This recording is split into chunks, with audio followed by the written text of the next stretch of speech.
In this video, we will be doing the following problem. In each of the following diagrams, the two triangles are similar. Find x in each case. Now, you cannot assume similar triangles unless you're told or you know that they are from AA similarity. This time we are told up here that they are. So let's find the ratio. So 5 over 10 is 1/2. 5.5 over 11 is also 1/2. So that tells us that x over 12 is also 1/2. So x over 12 equals 1/2, or x equals 6. Now let's go to here. We're told that these two triangles are similar, so we need to find the corresponding sides. So 8 over 2 is 4:1, and then 20 over 5 is also 4:1, and then 24 over 6 is also 4:1. So these two sides are corresponding, and then these two sides are also corresponding, meaning that the angles in between are congruent.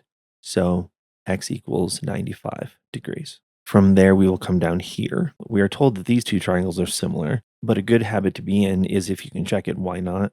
So here we have one triangle inside the other with parallel sides here and here. So now this angle is in both, so that's reflexive. These two sides are parallel, meaning the corresponding angles are congruent, there, and then there, and there. So we have similarity. On top of that, we are told the two triangles are similar anyway, so we can go from there. Now, one thing you might be tempted to do here to solve for x would be to say 24 over 36, which is this side to that side, equals x over 14. However, that would be wrong. The reason for that is 24 is a whole side of the small triangle, 36 is a whole side of the big triangle. X and 14 are pieces of sides, not sides themselves. There are several ways we could solve for x. One thing we could do would be to go that way and that way, because we would make this y. So y over 28 equals x over 14. You can do that.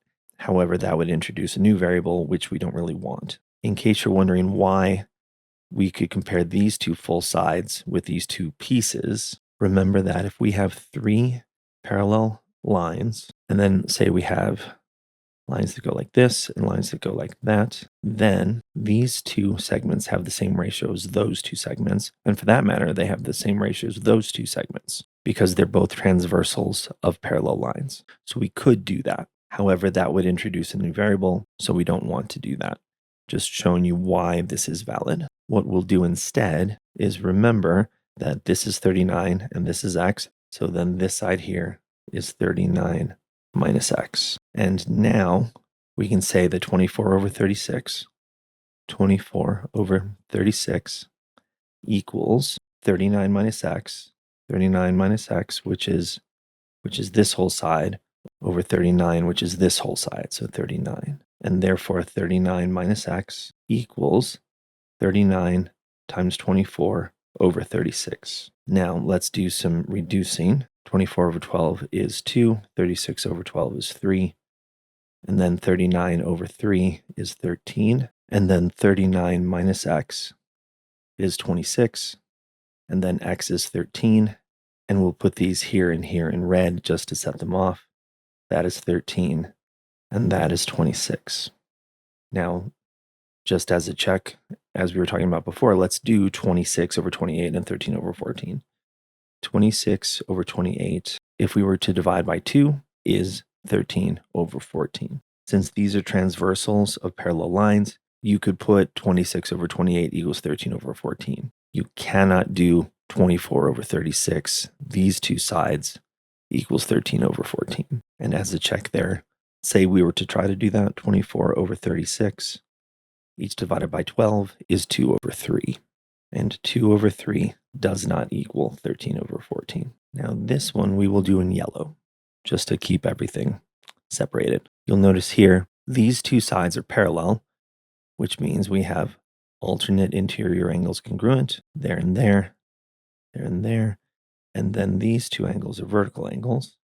So we have AA similarity. We actually have AAA, but any two will do. So now let's check which sides are similar. We know that 16 over 24 is the ratio.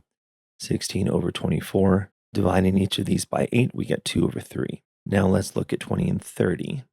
So if we do 20 over 30 Dividing by 10, that is also 2 over 3. So then x over 12 will also equal 2 over 3. And then x equals 2 times 12 over 3. 12 over 3 is 4. And then x equals 8. Now one might ask, do these sides 16 and 24 have to be parallel? The answer is no, they do not. Imagine in your mind if I was to take a line right here and reflect this triangle over that line. That would look like this right here. And this was made by doing exactly that, taking this triangle, flipping it over this red line, and then lining it up again. And now these two sides, we'll call them side 1 and side 2, are not parallel, but these triangles are still similar. So no, these two sides, 1 and 2, do not need to be parallel. But if they are parallel, you can use that to get a similarity. If they're in this orientation, you would need to be told that that angle and that angle are congruent, and then another set of angles were also congruent, which they are in this case, but you would need to be told that. And that is several of the ways we use similarity to determine lengths of sides and triangles, angles and triangles, and how you can verify that they are similar. You will also notice that this problem on the lower left is much harder because there are ratios that you cannot use because they don't work, because we've got whole sides and then a whole side in a piece, but we have to use a piece and a variable to get another side and make a ratio out of that and then solve it. As always on these, do each of these problems 3 or 4 times, conquer it, move on. If you can keep up with the material, it doesn't get that hard, but you have to keep up.